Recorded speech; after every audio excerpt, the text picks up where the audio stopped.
Ladies, gentlemen, and retro gamers everywhere, today we are going back to 1984, a time when video games showed absolutely no mercy.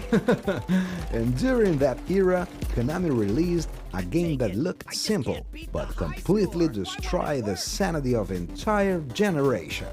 The legendary Road Fighter. On a paper, it sounds easy.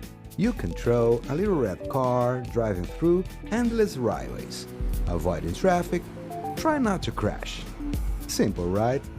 No, because your fuel disappears fast, cars suddenly appear out of nowhere, and every tiny collision slow you down. And just when you thought you were finally making progress, boom, game over.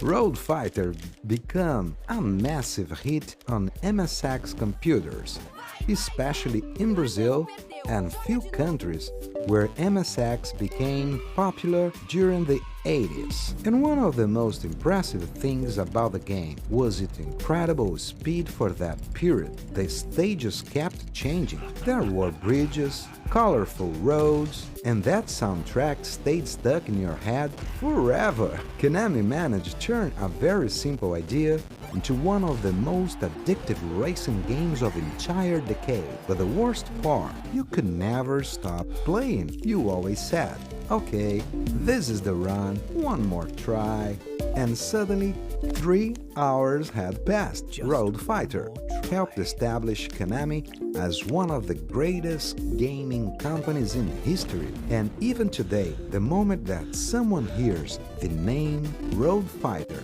the nostalgia hits instantly, because this wasn't just a game.